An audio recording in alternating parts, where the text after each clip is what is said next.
Hello everyone, I'm Siddharthan. Currently, we are in the seventh module of our hands-on machine learning course, and this seventh module is all about building machine learning models from scratch. So, in my previous video, I have explained you what is the intuition behind a lasso regression model, and in today's video, we are going to understand what is the math behind lasso regression and how it is different from a linear regression model, and how does the cost function looks like for a lasso regression. So, these are the things that we will be covering in today's video. So, let's get started. So I'll just give you a quick recap of what we have discussed so far about lasso regression. So we know that it is a supervised learning model where we use labeled data set. So it is not an unsupervised learning where we use unlabeled data. Okay, so we use labeled data set, and it is an example of a regression model. So we know that there are two types of supervised learning. One is classification, where we will try to classify the data points into classes or types. Say for example, we will try to classify the images into dogs or cat, or we can try to classify whether a person will get a job or not. So those kind of problems are called as classification problems, whereas regression problems are those where we will try to find some value, some continuous value. So it can be like a predicting what is the salary that a person is expected to make. So that kind of problems, or what is or predicting the temperature of a particular day. So these are regression problems where we are interested in finding some continuous numerical values. So these are examples of regression problems. So lasso regression is an example of a regression model, and the full form of lasso is that least absolute shrinkage and selection operator. So this is the full form of this word lasso, and the main difference from lasso regression and linear regression is that it is basically built on top of the linear regression model, with one change that it uses this L1 regularization technique in order to avoid overfitting. So we know that overfitting is the problem which occurs when the model overtrains on the training data, where that basically the accuracy on the training data will be high, whereas the accuracy on the test data or any other data will be very less. So this happens because the model doesn't generalize the situation, it doesn't generalize the problem, but it tends to over train with the training data. So that is one problem we need to avoid, that is called as an overfitting, and this lasso regression uses this L1 regularization in order to overcome this. So this is the purpose of having this lasso regression model, where we want to avoid this overfitting when compared to normal regression problems. So these are some basic things that we have discussed before, and we have also discussed what is meant by this regularization. So this is the definition for this. So basically, regularization is the technique mainly used in order to avoid or reduce this overfitting problem.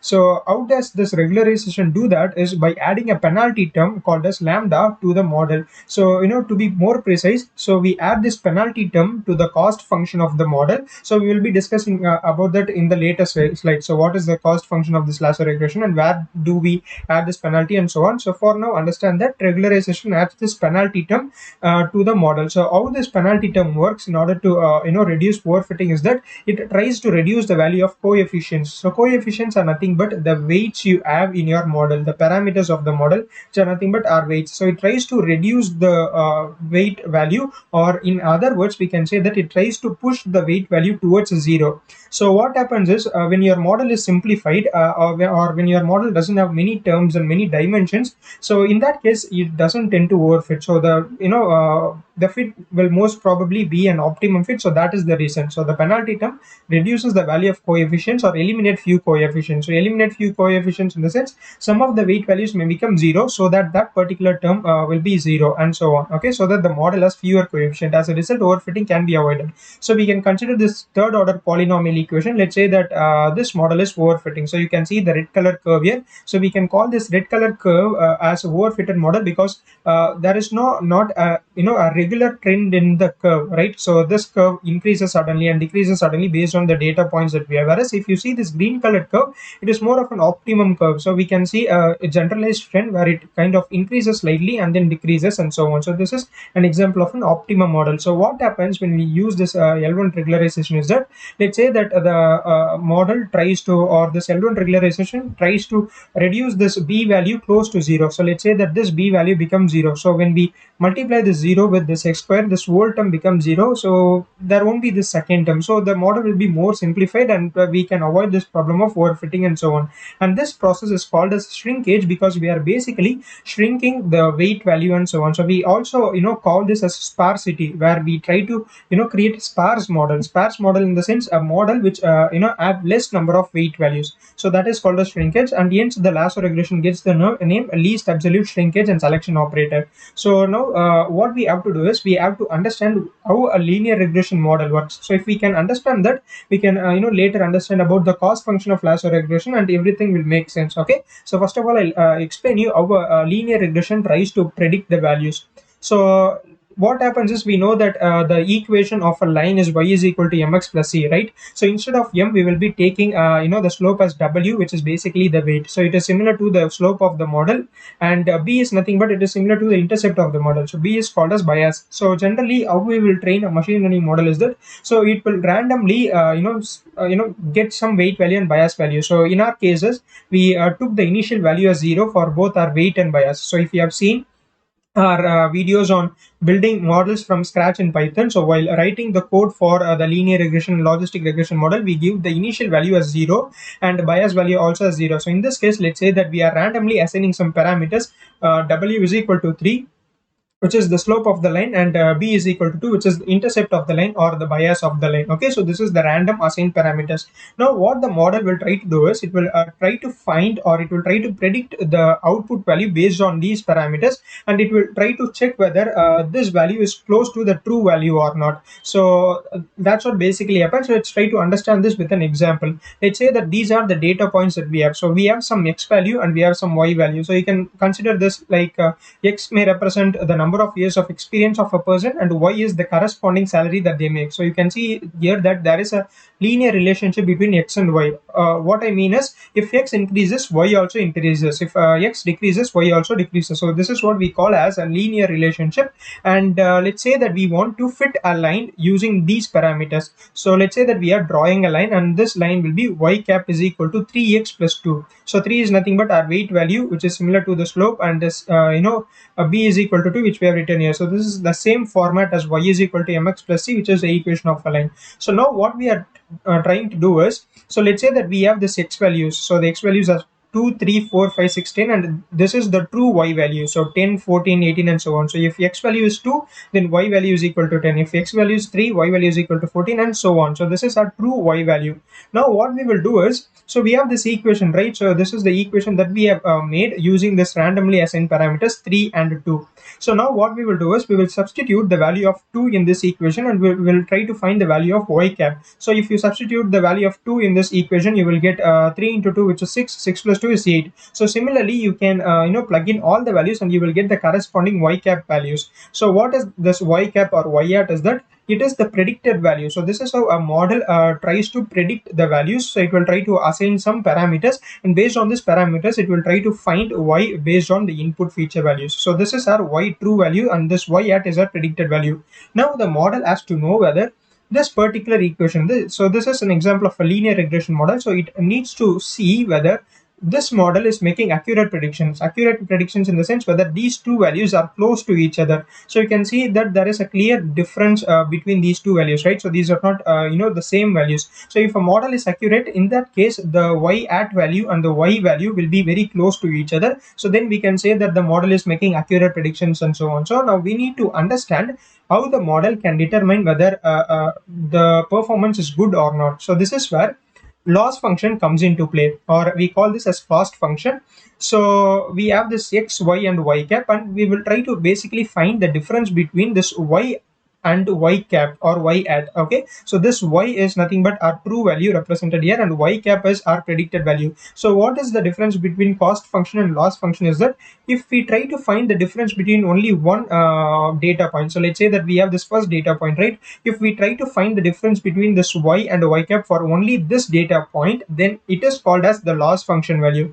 If you try to find the difference between these two values for all the data points, and you take a mean of that, in that case it is called as a cost function. So this is one main thing that you need to remember. Loss function is nothing but the difference between y hat and y for single data point, whereas cost function is the difference between y cap and y hat for all the data points that we have. So we will individually find all the differences, and we will try to sum it up, and then we will divide it by the total number of values we have. So here n represents the total number of values. N is nothing but 1, 2, 3, 4, 5. So totally we have 5 values here. So here the n will take the value as 5. So we will try to find the difference between each values and square them, and we will try to divide it by n. So this is also called as mean squared error. Okay, so this is an a loss function which is in the form of mean squared error value.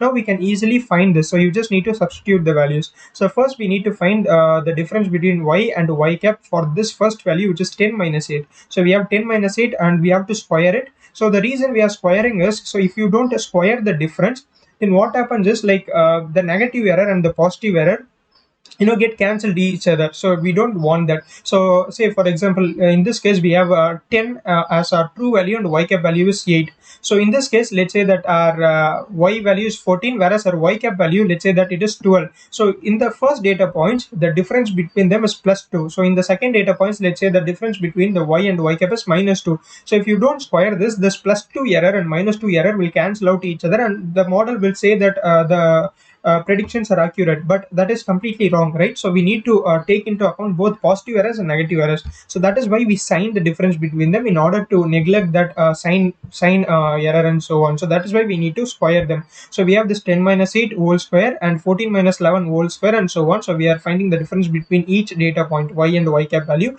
and after that we are dividing by 5, which is our n value, which is nothing but the total number of data points that you have. So if you substitute all the values and calculate it, you will get the cost function as 18. So the main thing that we need to remember here is, if the loss function or the cost function value is high, in that case we can say that the model is not working well. If a model is working well, or if the performance of the model is good, in that case the cost function value will be very less. So this is because when the difference between the true value and the predicted value is very small, the difference is not much, right? So in that case the cost function value will be very minimum. So your cost function value will be I only in that case when the difference between y and y cap is very high. Okay, so the main goal is here is to minimize the cost function value, which tells us the model is making good predictions. So here the cost function value is 18, and the magnitude of this cost function is relative. So if you see this y and y cap value, so just compare the magnitude of this this cost function value and this y value. So you can just take a square root of this, because we are squaring the value, right? So if you take this a square root of this 18, so we will get something like 4 point some values and so on. So the magnitude of this cost function is around 4.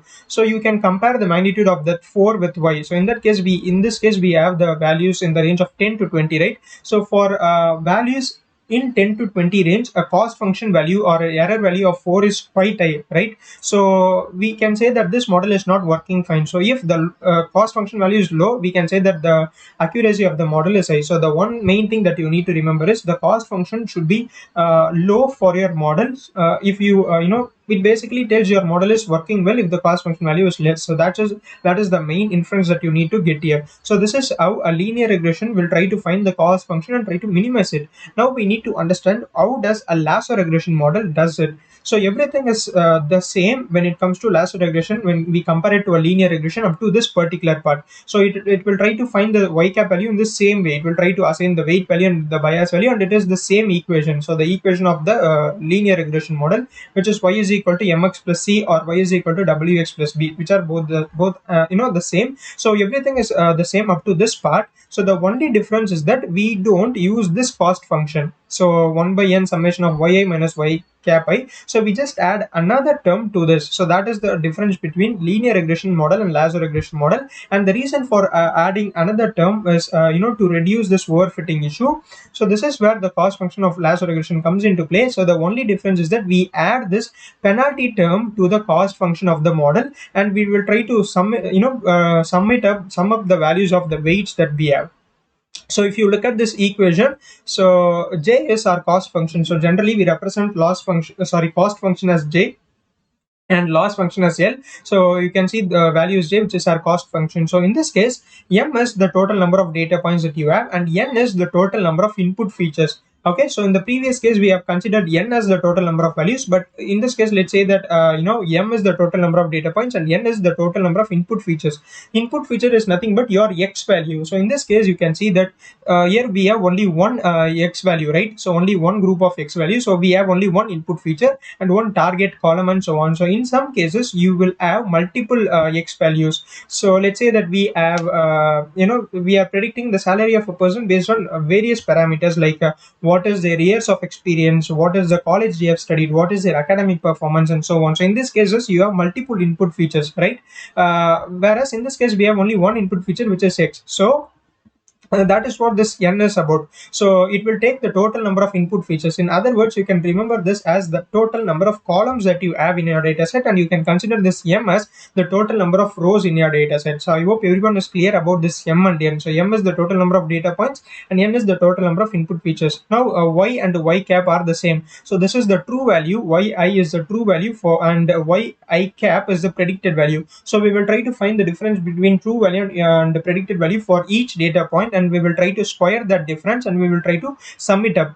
Okay, so before dividing it by m, what we will do is we will add it with the product of this penalty term and the parameters of the model. So in this case, in the previous case that we considered, the parameter that we add, the weight that we add is 3, right? So what we will basically do here is, in this case, we add only one input feature, which is x alone. So there will be only one weight value. And another thing is, the total number of weight values that you have is equal to the total number of input features that you have. So in the previous case, so if you see here, we have only one x value, right? One x group of value. So you have only one w value. If you have multiple input features, so the number of weights will be equal to the total number of input features that you have. So that is another thing which I hope everyone knows this. So in this case, what happens is, in the previous example that we considered, we have about 5 number of data points. Okay, so this m will take the value as 5 and n will take the value as 1, because we had only one input features, and hence we will have only one weight value, which is nothing but 3, the randomly assigned weight value.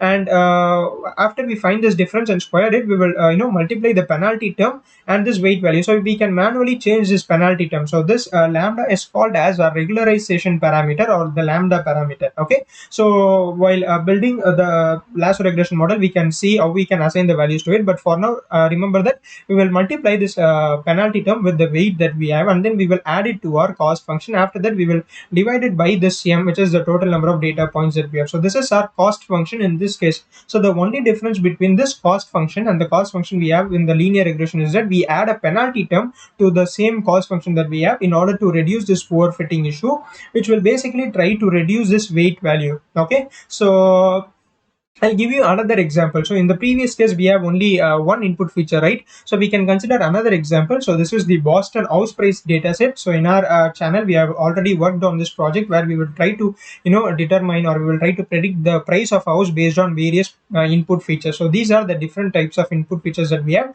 So we can see the last column, price column. So this is nothing but the price of the house in $1,000 or something. So this is our target column. So we need to predict this particular value. So, and all the other columns are called as the input features. So if you see here, we have 1, 2, 3, 4, 5, 6, 7, 8, 9, 10, 11, 12, 13. So we totally have 13 input features in this case. So what we will do basically here is, so in this case, the total number of m will be more. So the data set contains around 500 data points. Here I have shown you only the first 4 data points. Okay, so this m will take the total number of data points, and we will try to find the y cap value as our linear regression would do. So we will initiate some weight value and bias value, and we will try to find this y cap value, and after that we will separate each of this y cap value with the corresponding this y value. So this is my y, which is my true target column, the true price of the houses, and y cap is the predicted price for the houses. So we will try to find the difference between them and add the penalty term. Now the main thing you need to note here is, let's say that we totally have 13 input features. So in that case,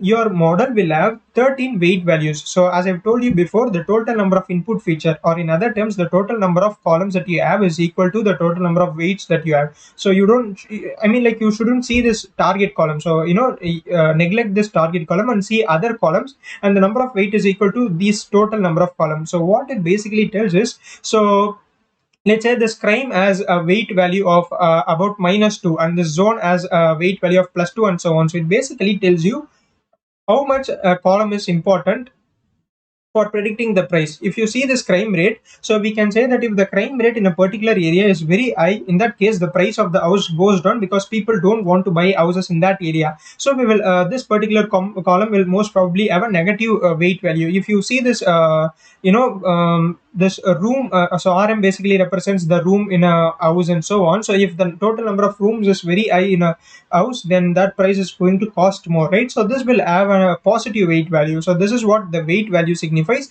So it will tell how much important a particular column is. So if you have 13 input features, then in that case you will have 13 weight values. So we will try to find the difference between y and y cap, and we will have this penalty term. Okay, and what we will do is we will try to add all the weight values. So we will try to add all the weight values here. So that is what represented by this summation. So n is the total number of weights that we have, and we will try to add all the weight values for this particular data set, and we will try to multiply it with the penalty term and add it to the normal cost function that we have, and then we will divide it by m. So you will have some cost function value. So the main thing about lasso regression, which we have discussed before, is it tries to push the weight value towards 0, right? It will try to minimize the value of weight, or it will try to eliminate some weight value. So how all these things comes together is by means of gradient descent. So the reason we are using a different cost function is that, so it will change our gradient descent gradients. So that is the reason. Like, we know that gradients is nothing but how much your cost function changes when your weight changes and so on. So when you use this kind of a cost function, the final result is that your gradient descent will try to push the weight value towards 0. So if a particular column is not at all important, okay, so in that case that particular weight value will become 0, so that column will be completely neglected. So you can also consider that this as a kind of an automatic feature selection, where the model try to neglect the features that are not important for our prediction. So that is another main advantage of lasso regression, where it can automatically determine whether a particular feature is important for the output variable, which is my price, or whether it is important or not. If it is not at all important, if it is not related to the price of the house, then in that case the weight value will become 0 for that particular column, and that particular column will be neglected. So this is how everything comes together. So we will basically have this cost function, and